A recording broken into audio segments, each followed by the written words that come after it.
Oh, it is going down here live. Jock Sports Bar, 3423 Breckenridge Lane. Rashawn Myers and special guest host Brian Trent in the building here for a special edition of Game Day 502. We're out here at Jock celebrating the J Has birthday bash. It is going down here. Very, very excited to be a part of the birthday bash. It'll be getting started here 9 to 1. So if you are not out here yet, make sure you are making your way out here. Come out. Great food, great drinks, great entertainment. You got billiards, you got everything else out here that you would want out here at Jocks. And we're going to be here with you for the next couple of hours as we get ready for the birthday bash for the birthday boy. He says he's turning 21, Brian. I don't know. Who said that? That's maybe 23. Yeah, 23. Gonna go to 23. Yeah, I don't know if I'm gonna buy the 21, but regardless of that, if this is his 21st, this is about his 30th, 21st birthday. No, but we love Jay, but definitely excited to be a part of the proceedings here today. Of course, come to you every Saturday morning on 96.1 FM WXVW, Big X Sports Radio with Game Day 502. Had a very, very spirited show. Wake up 502.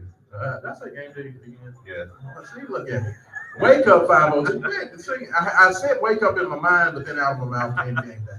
Wake up 502 comes to you every Saturday morning, 9 to 11 a.m. on Big X Sports Radio. And of course, Brian, a lot to get into. Dealing with post game for University of Louisville. Went on the road to the ATL. I pass. Taking on Georgia Tech. Louisville was looking to get their first road victory of the evening of the season. But, the one thing that I was worried about going into it is basically what ultimately doomed the Cards. And unfortunately, with that loss today, I highly doubt they're going to end up with a road victory this year. No, there's no way. Yeah, I mean, last road game of the year, that would be at Virginia, at UVA. The Wahoos, yeah, that ain't happening. No. Like, I know Virginia's not been playing well lately. I know they just lost to Boston College and all those things, but I don't think that's going to spell, like, victory. Well, I know we played them close at home, but when we beat Georgia Tech at home, we saw what just happened when we went on the road. So, yeah. I mean, well, and this is my thing, and that's kind of my jump off point. And one of the things that I talked about this morning on Wake Up 502 was just simply the fact that I had worried because Louisville has been playing better. But I did mention the fact that, for the most part, they were only playing better offensively. Defense has left a lot to be desired. And when you talk about a team going out on the road and being successful, normally, they say defense travels. And you can go on the road defensively and do things to win games. And, unfortunately, this Louisville team has not, as Charlie Strong used to say, they haven't packed their defense all year. They haven't had defense to pack. They got empty bags everywhere they go. Yes, they do. You know what I mean? So this was another situation where, unfortunately, the Cardinals were unable to take advantage of the opportunities laid before them, against the Georgia Tech team that they had already beaten once this year. So, Louisville's been far and few in between with the victories, of course, only having 4 on the year. But this is a team that we knew that Louisville could beat because they beat them before. Now, well, as you get into the ACC schedule, this was, as you started losing all your road games, this was the one road game you thought you were going to be able to get because this is probably the second worst team in the ACC. Yes, yeah. I mean, and this is the road game you were supposed to win. This is definitely the road game you were supposed to win. This was the road game that you had circled that, with Louisville playing better, the most ardent of supporters and the most rosy and sunshiny of fans, like my father. He called me during the show today earlier. For any of those who listened to Wake Up 502 this morning, y'all got to hear his sunshine and rainbows. I love you, Dad. But, it's one of those things where, unfortunately, my biggest concerns came to reason is that when you're playing well offensively, your offense usually tends to be a lot better at home. And your offense tends to be a lot more consistent at home. But when you're going and you're playing out on the road, your offense tends to dip a little bit. And of course, they did play pretty well offensively against Duke on Big Monday, but that's not necessarily a recipe that you can continue to hang your hat on. You got to be good on defense, and that just hasn't happened all year. Yeah, for sure. Like offensively, I mean, they had decent numbers. I mean, Mike James 5 for 7, L. Ellis 7 for 16, Kamari Land 6 for 11. I mean, your guys that are coming back, JJ Trainer was 5 for 9. Your guys that are coming back, hopefully L. Ellis does, play good. Yep. So it's everybody else on this team is probably not going to call coming back. I'm just going to tell you that honestly. So we're gonna do this talk. I mean, I'm just gonna be honest with you. I'm gonna be honest with L. Ellis right now if he's watching. You ain't getting drafted, my guy. Come back, get you one more good season in, go overseas or go to the G League, do your thing. Well, as I said with L. Ellis, I definitely don't think he would be a guy who would be in consideration for a first round pick. And being a second round pick with his age, being a 4-year college senior, is gonna be tough.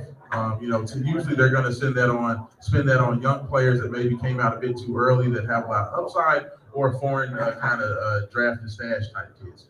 So if L. Ellis does decide to make his name eligible for the draft, it's going to likely be in more of a undrafted free agent, get on the right summer league team, and then try to make a roster from there. So the question for L. Ellis is, do you want to go ahead and because he's been in college for 4 years, and they always talk about your pro clock starts ticking.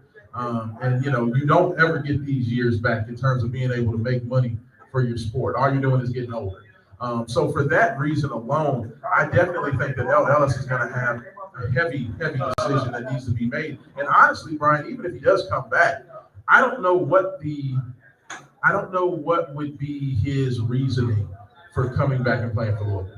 Like, I feel that he's a guy who would be considered one of the top transfer portal prospects out there. With the numbers that he put up, I think that he would be able to get an outstanding NIL deal and go to a much better situation.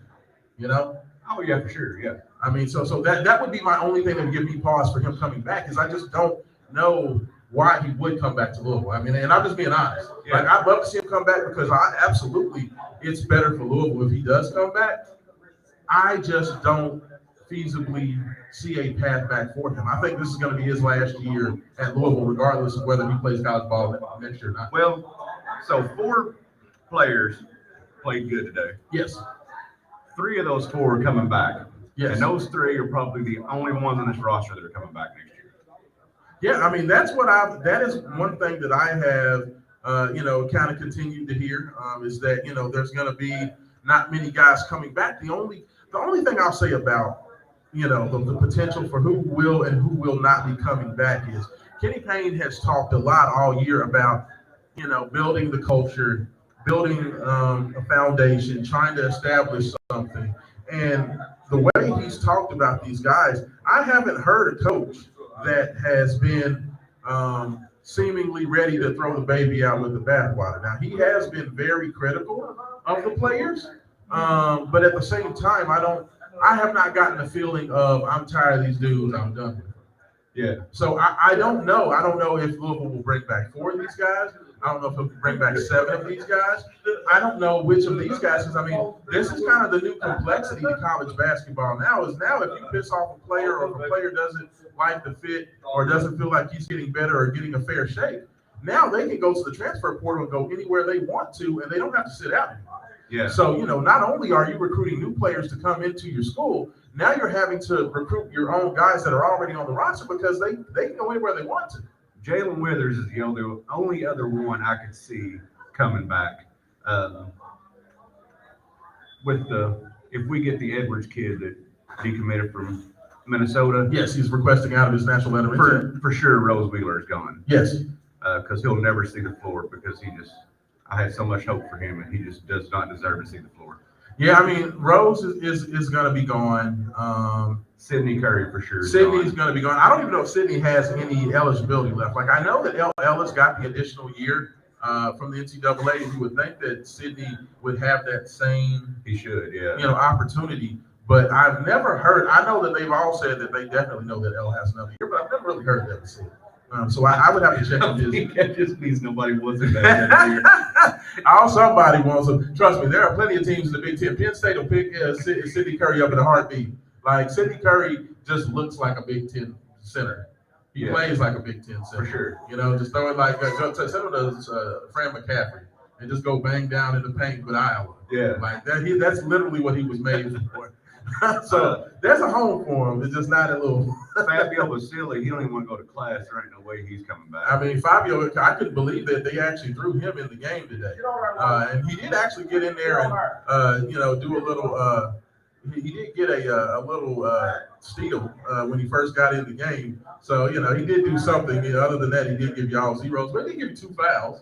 So he got a steal and 2 fouls. So, after not seeing Fabio since the first week of January, we finally hear from him. So, I mean, I don't know what Kenny's game plan is per se. I don't know what he's trying to get done right now. And I think that's kind of been the whole issue all year, Well, I think one of his big issues is you got Devin Reed, who was a pretty highly regarded recruit coming out of high school. Yes, he was top 80 at least. And he played 1 minute today. Yeah, absolutely. I mean, Devin How are Reed, you going to keep people on your team if you bring in a 4-star top 80 player and you play 1 minute? No, I mean, that's an absolutely great point. I mean, Devin Reed is a kid who came in here with the credentials of at least a player that you would like to see come out and play. He was Kenny Payne's only top 100 recruit.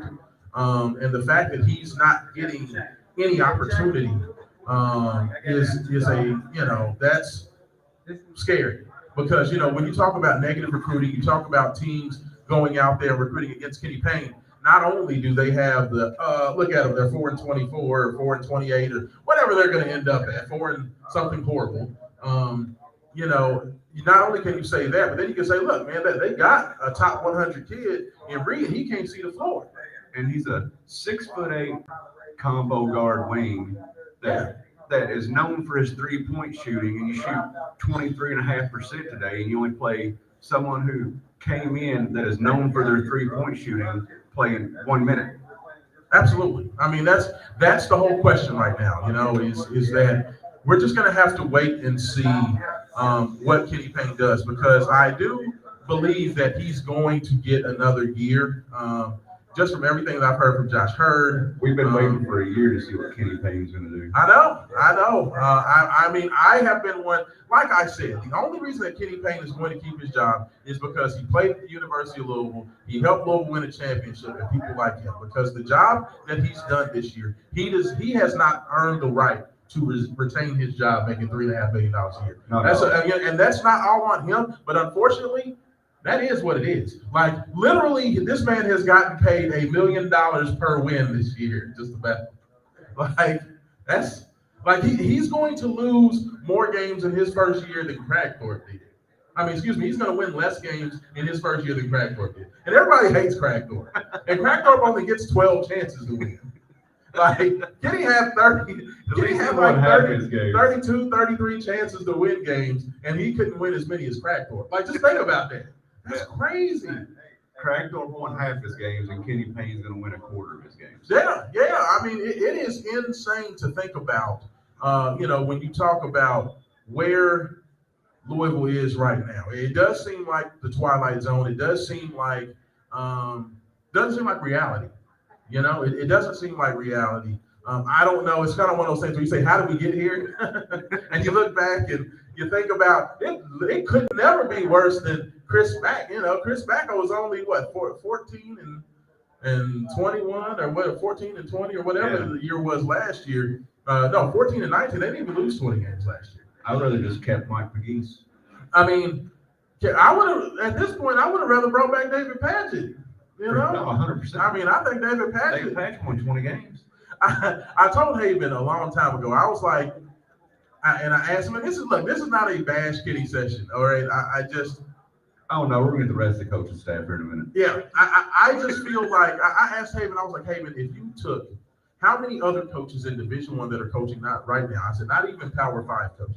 How many other coaches at any level, if you would have given them this Louisville roster at the end of last year, how many of them would have put together a better roster and ended up with a better win-loss record this year? And he said, honestly, and I agree with him, almost all of them would have done a better job. Yes. And when you're talking about 343 Division I basketball programs, you're talking about that. You're talking about the tradition of the University of Louisville. That is just that's a difficult pill to swallow.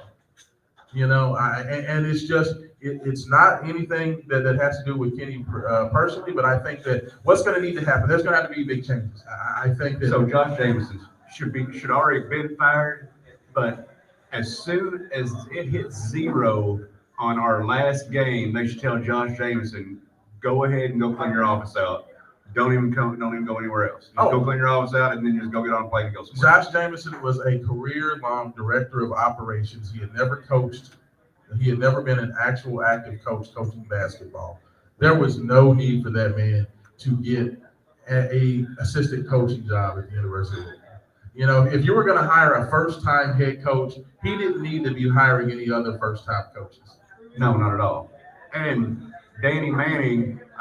Well, Kathy from Kansas hates Danny Manning. You could at least let Danny Manning show in this city. You could at least let Danny Manning go to sleep the night we lose, but then first thing the next morning you got to fire Danny Manning because you can't have a first-year head coach that has never done it before, and the former head coach you hire to be his first assistant is one of the worst former head coaches you could have hired because he was terrible. He was a bum as a head coach. I mean, he's a name. Danny Manning is a name.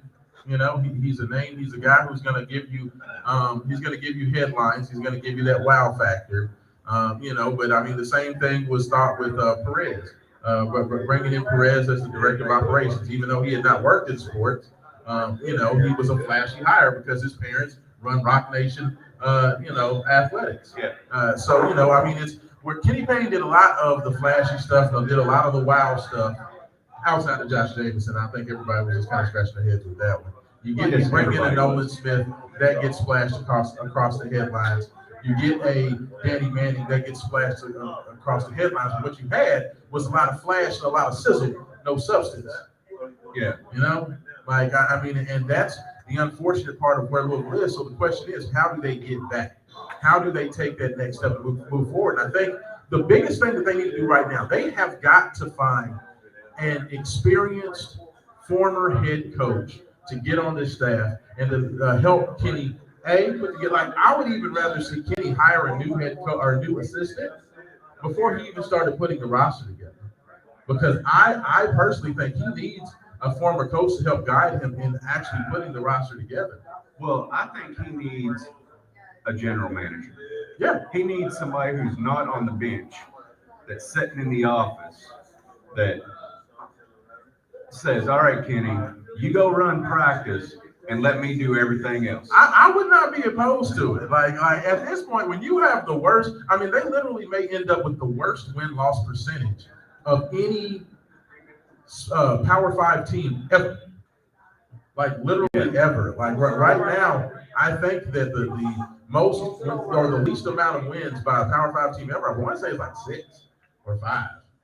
Yeah, we're not going to beat that. Yeah, so I mean, it may already be too late for that. But with that being the case, man, I am at a loss for what we can do to make it better. Like I personally don't believe that.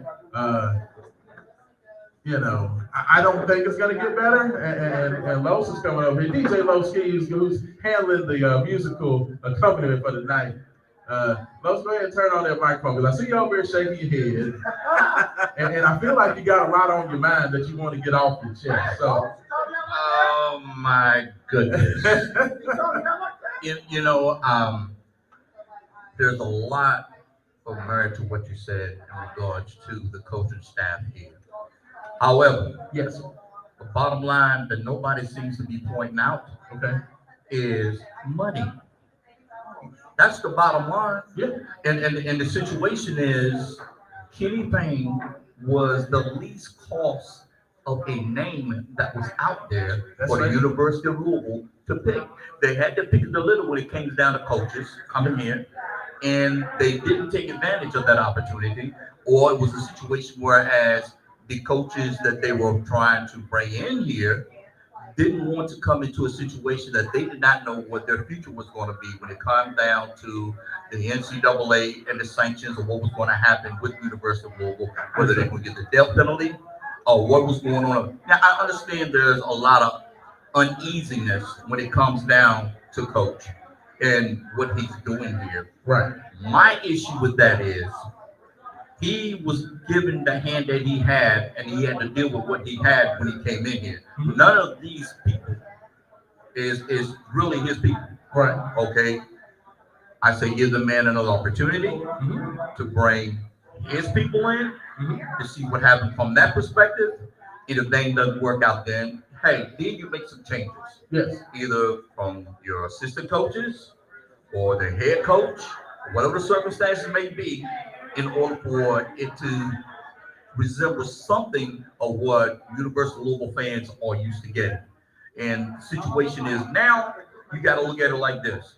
We have a lot of spoiled fans around this entire area. Absolutely. They are microwave fans. Yeah. And now I'm gonna call it like it is. Okay, they want right now results, Oh yeah. and you're not gonna get right now results because of the fact that one, you don't have the talent to get right now results. Okay. Number one. Number two, on top of that, I look at fundamental things that, in my opinion, is an issue coaching because when you are at the collegiate level, Division I level, simple things as far as defense, prevent defenses that you are supposed to be in, whether it's a zone or man to man, and you got your player just zooming by you.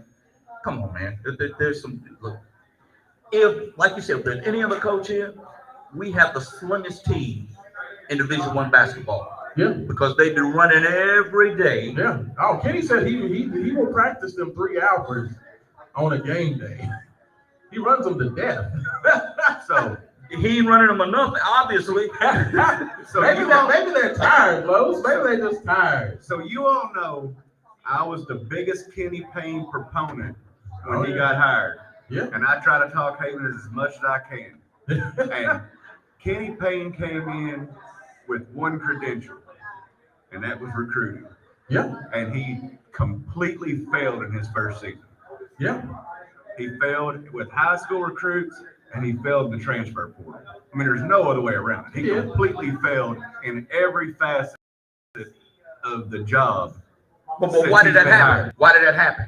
Because he didn't want to talk about NIL, and everybody wants to talk about NIL. And what was the other thing?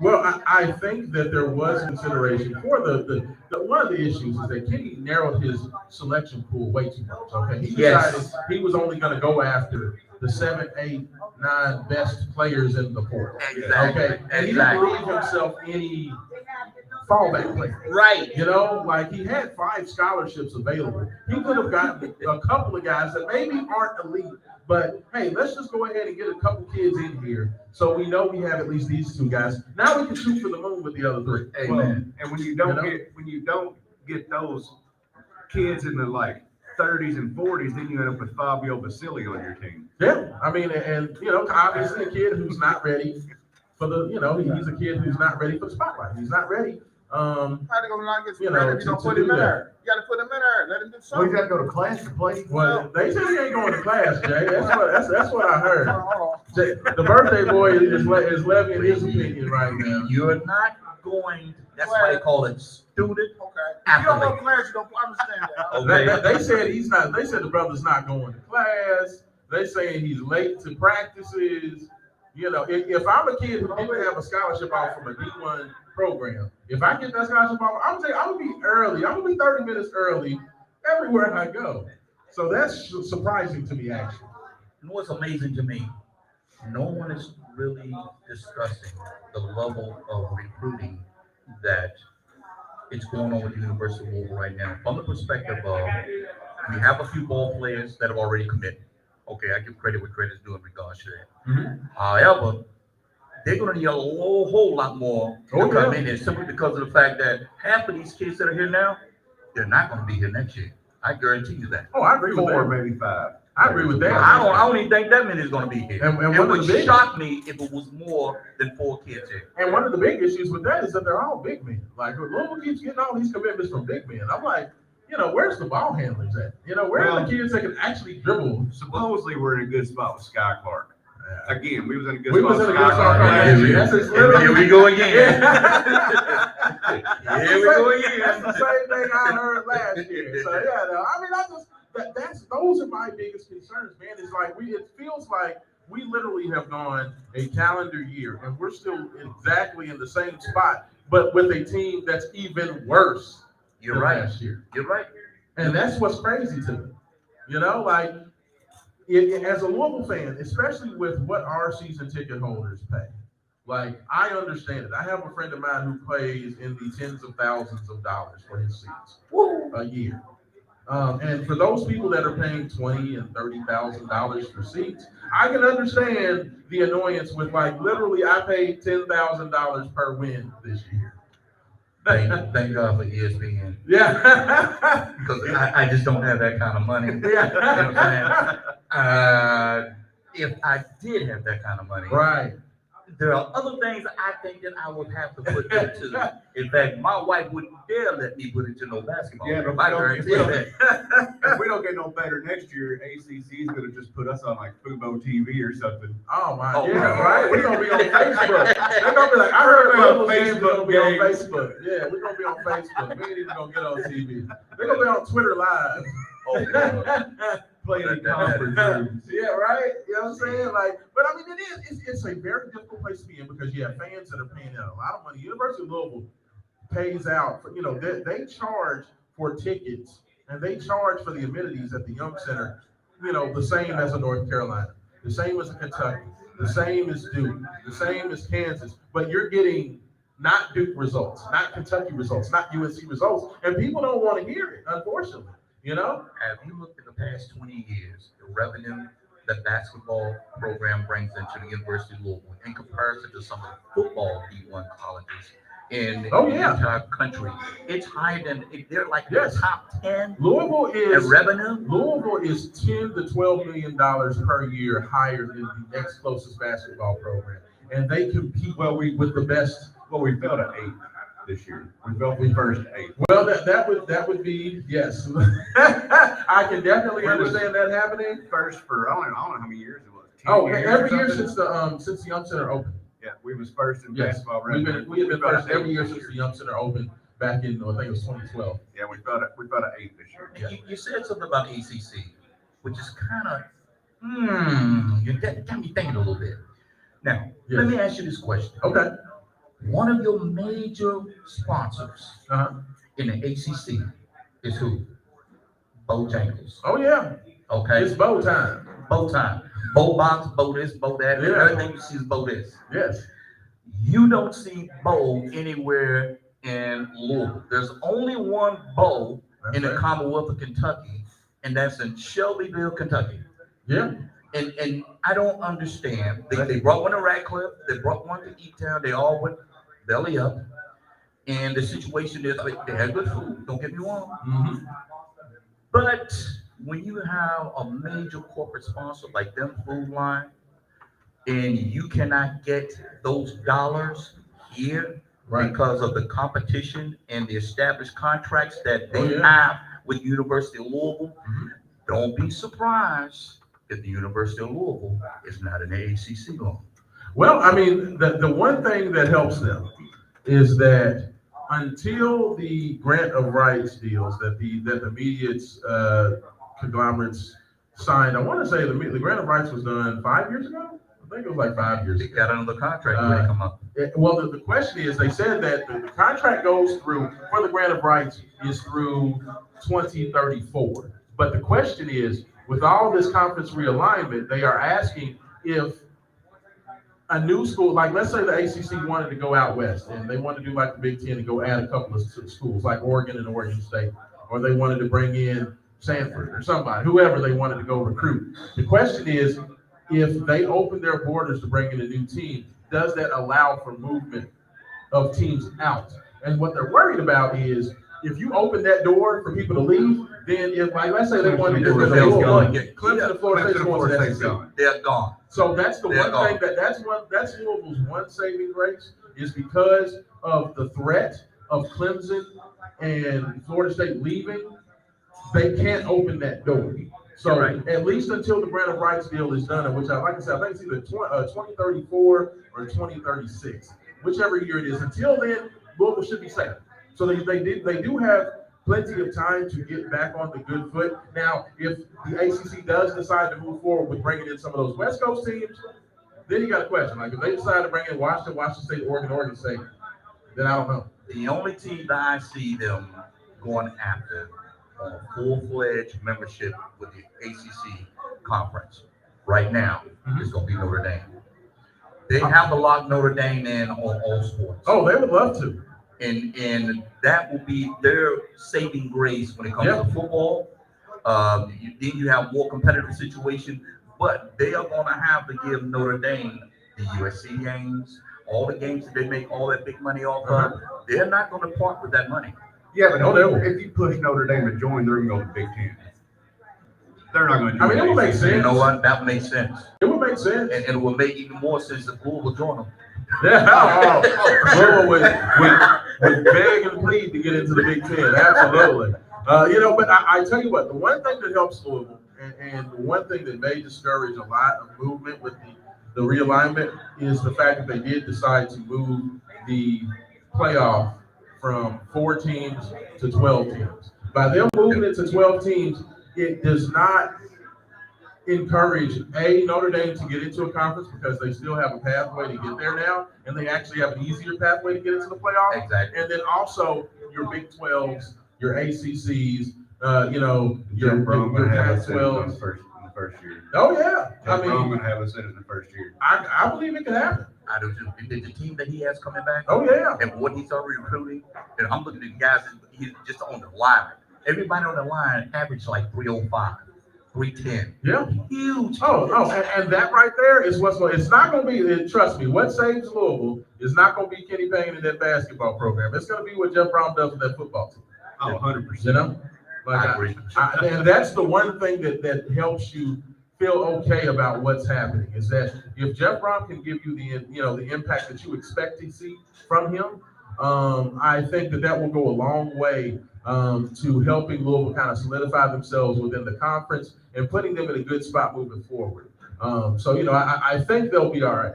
Let me ask you this. Yes, sir. Now, with that happening, if let's just say Jeff comes in and we even get to a good bowl this year, whatever the circumstance is, say we win 10 games this year. Yes. Okay, which is it's doable with the schedule. Sure, with the schedule, It's they can win 10 games.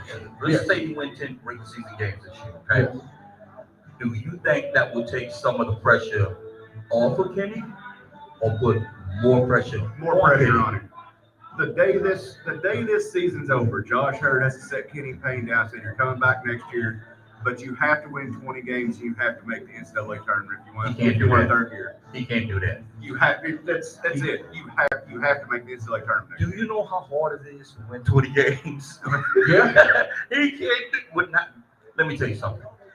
He would have to have 10 5-stars coming in here to the University of Louisville for them to win 20 games next year. I tend to agree with that. I'm sorry. I tend to agree with that. They're 2 years away. And that shows he isn't the coach for this because Chris Mack won 20 games with a lot of those people are gone. With the people he brought in. Yeah, and Chris Mack wasn't recruiting at that level. No. I mean, but the thing is that Chris Mack was an experienced coach that had a system and had been around been around the block a few times. So the issue with Kenny right now is that what he's trying to do and the play and the style that he's trying to utilize is just it's basically like he says, okay, I'm going to give you the whole playbook and I'm going to give you the freedom to do whatever you want, and then I'm going to give you the ball and put you out there. I'm not going to put you in any sort of system. I'm not going to put you in any sort of style. I'm going to give you all the options that you need to have offensively and defensively to be successful. Now, everybody go out there and just figure it out. And that's basically how we coach those guys this year. And the problem is when you're going to coach that way and you're going to play that way, you need a De'Aaron Fox. You need a Malik Monk. Exactly. You need a Michael Kidd Gilchrist. Exactly. You need those types of players. And you don't have that. No, and Louisville's never gotten that type of talent. Like, and literally ever. Like, even at Denny's best, Denny would bring in a couple of nice pieces, but he wasn't bringing in. It wasn't like that Louisville brought in kind of under-recruited, undersized big men, and put them down low. He would find some kids that maybe, you would have your Super Fives, your guys like, from out of the city, like Kim Bro or Emmanuel Forrest or Griff. But, for the most part, he found some diamonds in the rough and found some athletic big guards, and he played his style, and he played his way, and got the job done. But Louisville's never been in North Carolina. They've never been to Syracuse. They've never been to Duke. They've never been any of Kentucky. No. So it's going to be tough. If Kenny, I feel like that was one of the big mistakes. Like, he felt that because he had gotten so spoiled and how easily it was to recruit in Kentucky, he thought he could come into Louisville and just do what Kentucky did. Just say, I want you, you, and you. And people are just supposed to come running to you. It's like, well, He got surprised. Yeah. Quick. And the thing of it is, right now, I still think he's living in that cloud. Yep. Simply because of the fact of Louisville and tradition here, which that can only go so far. Like you said, coaching is the key to this whole deal. Yeah. Now, it wouldn't surprise me, like you said, after this season, even if he's here, that there's some changes in the staff.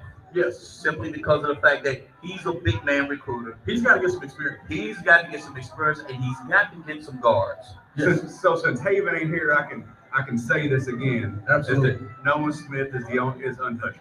He can't be fired. Oh no, yeah, Nolan will be here one way or the other. What? With who his Nolan daddy Smith is, can't be fired. Numbers don't lie. Derek Smith's baby is not gonna get fired. Just No. like Kenny Payne ain't gonna get fired, Derek Smith's baby is not gonna get fired in person. The other two's gonna get fired. Kenny Payne and Nolan Smith's gonna be here next week. Yeah, I mean, like, if Kenny Payne wasn't Kenny Payne with his experience and his history, he wouldn't even have got a job in the first place. So, I mean, it's one of those things where there's still a lot that has to be ironed out. The only thing that kind of discouraged me this year is that I feel like once Kenny saw that what he was trying to do wasn't working, I really would have liked to see him kind of change it up and try to do some different things. I don't think he knew how. He knows one way to coach, and that's the NBA way. But you He also got to look like this. He don't have a way to change it up. I mean, that's rough. That's What the if you don't have the talent to implement the changes that you want to make? Well, he don't have the talent to do what he wants to do. So he don't know how to change it up because he's running a system Cal runs and he's running a system the NBA runs. That's all he's ever been I'm around. glad you said that because they look like Kentucky in red and black uniforms. Yeah. And with their offensive schemes, the passing of the ball, it looked just like a Rick Pitino and Calipari. Even Rick would take and make changes. Yeah. Which I have the utmost respect for him. Absolutely. And my issue is, like I said, I don't know if it's fair to say that Kenny can't coach when he doesn't have the talent that is needed for him to implement what he wants into this program. I say give him another year to see if he can get the quality of players that he's looking for. Yep. And if there's an improvement within the Rams, what he has here, what's coming in, and then see what you go from there before you start making decisions. What, he got a 3-year contract? Yeah, I think it's 5 years actually. 5 years? It's 5 Yeah. years. Oh no, he ain't gonna be here for 5 years. I get But that we, right now. but we gave him a $10 million buyout, which was 5-year which was- contract and $10 million which buyout. was the craziest thing ever because nobody else was going to hire him. Yeah, You I could have don't- made his buyout like $3 million. I definitely don't understand why they locked themselves in with a $10 million buyout. That's one thing where I think that they definitely made a strategic error because you didn't give yourself any way to get out of the contract. That might be the only way he was gonna come here. I mean, possibly, but the funny thing is, nobody else wanted them. Louisville was literally bidding against themselves, and that's where in some ways, they made themselves look foolish because, when nobody wants you, but the Louisville fans and former players making a big fuss about it, about how great he is and how Louisville is racist if they don't hire a black coach, and all that foolishness. They put so much pressure on Josh Hurd. I feel like he went a bit further than he even needed to make it happen. If Kenny Payne wasn't going to be okay with $3.5 million and a $3 million buyout, then you should let that brother go ahead and stay with the Knicks. Look, this was inevitable. Everything that has happened to this program within the past 3 years. Okay, let's put the blame where it should lie. The NCAA did find no issues in regards to Patino. Right. Okay, they shouldn't have fired the man. Yep. As far as I'm concerned, as far as coach is concerned, personal wise, his private life, we don't have anything to do with his private life. And Right. me personally, I said leave his private life, let it be private. As long as he performing at that school and doing what he should be doing, let the man coach. Now he takes the team, whoever heard of them, goes to the tournament, does well, That's why he's one of the best of all time. a Hall of Famer, and you just don't let a Hall of Famer go.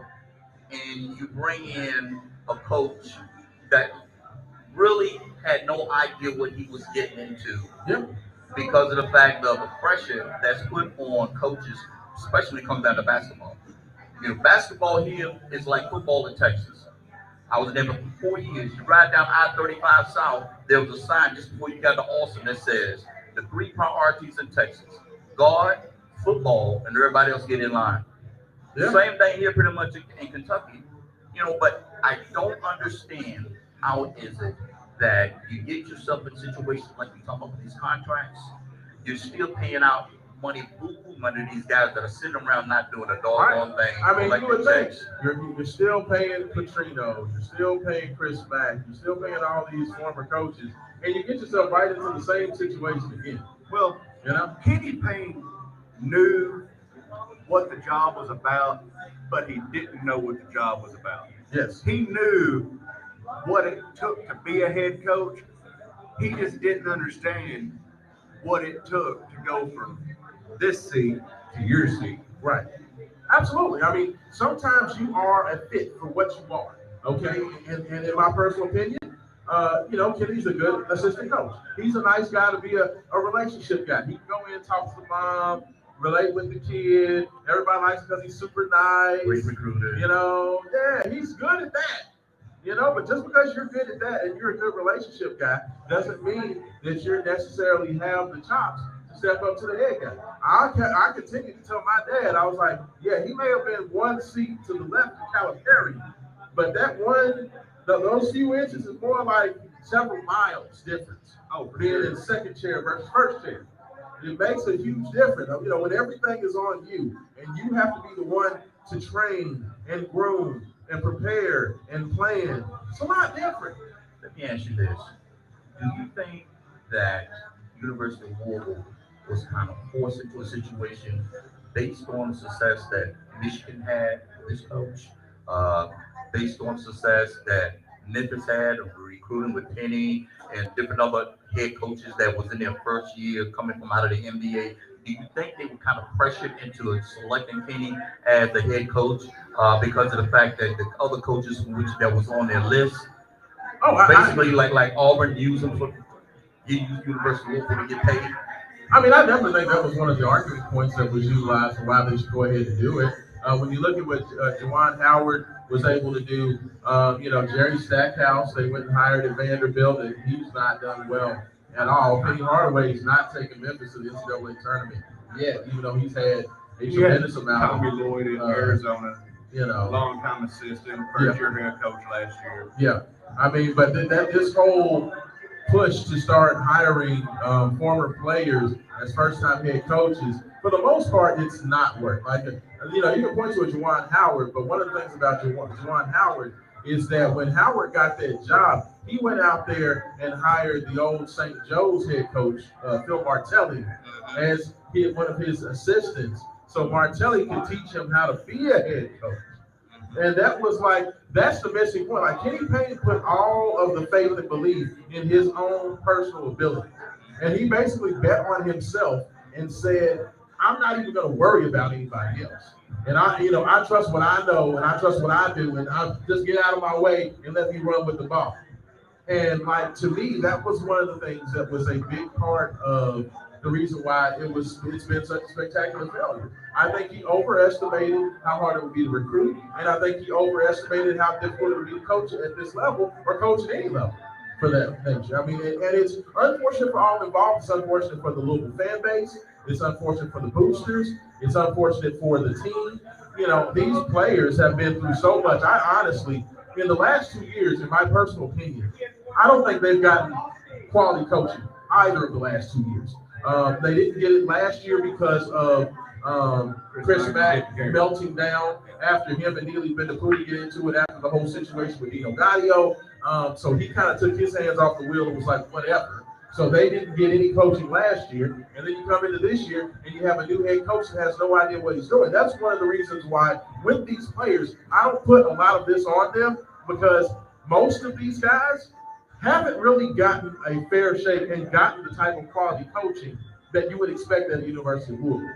And that's one of the things that I've consistently said is that, you know, I'm not going to put this on these players, because I know what Chris Mack did. Like, the players literally confirmed it after last year that Chris Mack they didn't even see him during the summer before that season. He said Mack didn't really come in and start coaching them until October. You know, he wasn't doing anything because he was sulking because he got ringed by the president, you know, about he may lose his job for what happened with the FBI. You know, so it's just been an unfortunate situation. Louisville found themselves in a very, very difficult spot. And now we're dealing with the aftermath of it, you know? So, you know, it's not Kenny Payne's fault, but I do think that Kenny Payne did underestimate the job he had in front of him. I agree. And that's going to be the place where I don't know what the best path is moving forward. I don't think he's necessarily ready for this. I do think that there are other coaches that can come in here and turn it around a lot quicker, but I just don't think that's going to happen, because I think that you have to give an alumnus another opportunity. You can't get rid of a guy like Kenny Payne with what he means to the community after 1 year. But if he's going to stay, like you said, I don't know if it's a general manager. I don't know if it's the athletic director, but somebody needs to tell him, look, we're going to give you another opportunity, but we're going to kind of take the keys away from you, and we're going to give you the pieces that we believe that you need. We're going to go out there and spare no expense, because we talked about money. We're going to spare no expense. We're going to get you the best assistant coaches we can. We're going to get you the best players that money can buy through our NIL program. And then you can sit out there, smile, look pretty, and coach that team. Well, you see now somebody else has to hire his coaching staff. Absolutely. Look. He cannot hire his own coaching staff. He can't hire his own coaching staff. But the bottom line is the University of Louisville has to come out of their pockets and pay the coaches. That's the bottom line. Oh. And if you don't want to pay the coaches, then you get what you pay for. Absolutely. If you spend a dime, you get a dime's worth of talent. Yeah. Now our stingy ass boosters got to quit sitting there on social media and on their phones and quit bitching about it, and they need to write some checks. Hey, well, I mean, you know, we got the stingiest boosters. All I'm gonna say is, like I said, I know a booster that's spending over $30,000 a year on tickets. So when you spending that kind of money on tickets and donation fees, like that's as much as what Ohio State charges for football. So when you're spending that kind of money as a booster, like, yeah, but I can't really say they're stingy and cheap. But our boosters like Mark Wynn that gets mad because we won't hire him as athletic director and don't let him make all decisions for us. That's fair. I mean, there's only so many Rick Cubers out there to go around. Absolutely no. I mean, there's no easy answers to this situation that Louisville's in right now. One thing is, yes, old money is still running Louisville. Oh, absolutely. And when old money start losing money, old money wants to get rid of the problem, one, immediately. Two, on top of it, they want to spend as least amount of money as they can for the next group that's coming in. And this is the same thing they give University of Louisville been doing over and over. And you know what? Why they keep losing coaches when they get good coaches here that leave. It's very interesting that you say that, because Junior Bridgman, you know, of course, former UofL athlete, Wendy's guru, and the resident millionaire. He was the driving force, from what many have said. He was the driving force behind a lot of the big money boosters being behind the push to hire Kenny Payne. And the one thing I do wonder, with how difficult this season has been and how bad it's been, I want to know how many of those quote unquote old money folks are starting to look at Junior like, all right now, Junior, like, we put this faith. You told us that Kenny was the man and Kenny could get this done. But And once again, this is just 1 year now. that it is Just 1 year. But when you look at them stands, and there's only 5,000 and 6,000 people coming to games, and you're used to getting 17 to 20,000. You're Brown and Foreman, who got all that alcohol in those suites. But And that's been nobody's going on had for to the drink. past 3 years with pandemic and all this crazy stuff. I mean, it's not been as bad as this year. When there's more They fans, set a new record for. when there's more fans in the stands on Thursdays and Sundays than Wednesdays and Saturdays. I mean, that's the whole thing. It's like, when you're used to getting 17,000. I mean, even last year, average attendance was over 13,000. But let's say This year, the average attendance is like right around 7. Listen, let's take this back a little bit. Because old money, And that's posted money. That's posted attendance, not actual. Okay. Actual attendance is probably close to 5. old money, back in the day, Yes, when Tom George was here, yes, was talking about doing what? Bringing an NBA franchise in here because they were Yes. losing money. They could not make the money that they had invested in the Young Center. Yep. At least after March, you're dealing with a situation whereas the NBA goes through June. Right. So they're looking, we need to make our money back. They got panicky. First thing Tom George said, you do that, I'll build a campus facility and we'll take all our money to our campus. That's what he wanted to do anyways, was build a on-campus arena right there where the silos was at. yeah, He tried everything he could to get us out of the Young Center. yeah. And it would have been the best thing that could have happened to the University of Louisville. I'm sorry, people disagree with that, but I see the money would have stayed at the university. Oh yeah, and you can do that when you have a successful basketball program, Rick Pitino, when you just won a national championship. Now you can't say I'll take my ball and go home because the young center people will say bye. You don't think there's a You good ain't money? taking us selling- any you money ain't selling- anyways. But in fact, Kenny Payne may be the best thing for the NBA to Louisville initiative because they're gonna be like, look, Louisville isn't selling no tickets. Louisville ain't bringing nobody in. The product is awful. Let's go and get the Grizzlies. Let's go and get the Rockets. Let's go and get whichever disgruntled NBA franchise, the Seattle Sonics. Let's go ahead and bring them on to Louisville. So we can get this Young Center filled out. I mean, so Louisville basketball. The one thing that can't be understated is how important Louisville basketball is to the economic engine in downtown Louisville and for businesses. Like, not only is the Young Center struggling, all of those local restaurants and businesses, eateries, bars are Sales, struggling. everything. Everything is struggling right now. The only thing that's not struggling is Kenny Churchill Payne's Downs. pocketbook. No, Churchill Downs.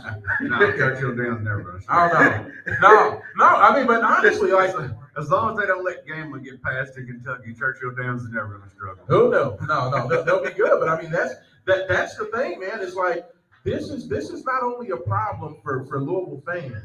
This is a problem for the whole economic, health of downtown Louisville. So something has to get turned around quickly. Like, there has to be excitement, there has to be change, there has to be something to sell because you cannot go into next year. Let's say he just has a blah transfer portal class.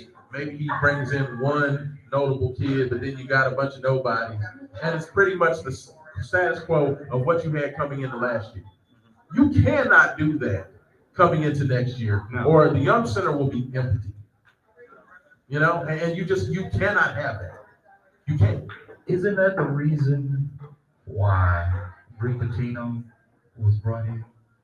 Yes, Because of the numbers? Rick Pitino sells tickets. He puts butts in the seats. That's New York City. Okay. Who out there right now that even on a buyout level, that the University of Louisville has the financial capital? Jay Wright. Yep. I was gonna say the same thing. That's our next head That's coach. that's the guy. That's our next head Former coach. Villanova coach, 2-time national champion. Best friends with Josh Hurd. That's Still our young, next head coach. still reasonably young. I believe Jay Wright is either the same age or even younger than Kenny Payne right now. It's just the same Jay Wright that had a stroke? No. He decided he wanted to take a step away, and get in and do a little TV and just kind of recharge his batteries. He Jay Wright's our next He's head a coach. great coach. He's our next head coach. I mean, he has. We will bring this episode of Game Day 502 back up. Oh, And I yeah. said, Hey, Brian has been talking about Jay Wright for a while. That is one thing I will give him credit for, is that he has been talking about him and been trying to speak this into existence. Let's see, Jay Wright is 61, so he's a little bit older than Kenny. Kenny is 58, 57? 56, 56. So he's about 4 or 5 years older than Kenny Payne, but still young for coaching Still standards. got 20 years. Yeah, left to coach. he still got 10, 15, maybe 20 if he's Lute Olson. Oh, Lord. Please. If he wants to coach till he's 80, or do like Boeheim and just coach forever till he just dies on like Jim Boeheim's going to die coaching basketball. Don't say That's that. going to happen. That man is he's gonna slump over in the chair. They're gonna think the man is asleep at halftime. If Jay not right. Wright is not our next head coach, it'll be Mick Cronin. Hey, I Now, that's who I thought they were going to get at first. I was hoping, If it wasn't for the push for Kenny Payne, it would have been Mick Cronin. because he, one, knows Louisville. Yeah. Two, he likes the community, And he wanted to come here and coach. but they did not want to pay him the money that his current position and the people that he's working for now paying him. Oh, I agree with that, and just the simple fact that he always used to lose to Chris Mack when it was Cincinnati and Xavier playing, and with Chris Mack, flaming out the way he did, people were like, if Chris Mack couldn't win, why do we want the dude that lost to Chris Mack head to head? And there was a lot of that, that there was a lot of that going around. I don't necessarily agree with that sentiment, but I understand, especially coming off what happened with the Chris Mack situation. They didn't want to hire another Chris Mack type guy. Mick Cronin is 10 times the coach. I'm sorry, that Mac is. I'm sorry. That's me personally, the way I feel. I mean, I definitely think that Chris Mack definitely had a lot of flaws. Like, the one thing, to be a great basketball coach, to be a great head coach of any sport, whether it be basketball, football, at the Power 5 Division I level, there's a certain level of ego and a certain level of not necessarily a psychopath, psychopathy to it, but just you have to almost be a sociopath, like to just believe that you are unable to fail. You are the man, and all you care about is eat, drink, and sleep basketball. And Chris Mack loved his family. He loved spending time with the kids. He loved going to Roosters and eating wings. He was a regular dude. Yeah. And you can't really be like that and be successful at the high major Power 5 level. Not in Louisville. Dude, there's a lot of pressure. You can't have that. You almost have to be so arrogant that you like Rick Pitino didn't give a care, but then people thought when he went to the NIT, Rick Pitino's like, man, I'm Rick Pitino. You know what I'm saying? He don't care about getting caught with whatever happened to Vincenzo's. I'm Rick Pitino. He don't care about none of that. He's at Starbucks on Shelby Road. The next morning, getting his coffee on his way to UofL You know what I'm without saying? a care in the He did world. not get, and that's the whole thing, is that the one thing about Chris Mack is that he was too normal. And I do think that ultimately drove him to just kind of quit. He quit. The pressure got too much to him, and he shut down. Yeah, for sure. And that's why, I think that whoever your next guy is, if it does not work out with Kenny Payne, you're going to have to you're going to have to find somebody of that ilk. Like, Louisville needs to have a crazy man as a coach. Like, I honestly believe it. You have to have a crazy person. Yeah. You know what I'm saying? You just got to have someone who just Sure believes, is. that they're too good, that they're too big to fail. I absolutely. Unplug his microphone. Unplug his microphone right now. Kick him out of the bar. I love coaching. Where's the bouncers? but he needs to stay on down there at Simmons and enjoy his golden years at Simmons with his little radio show.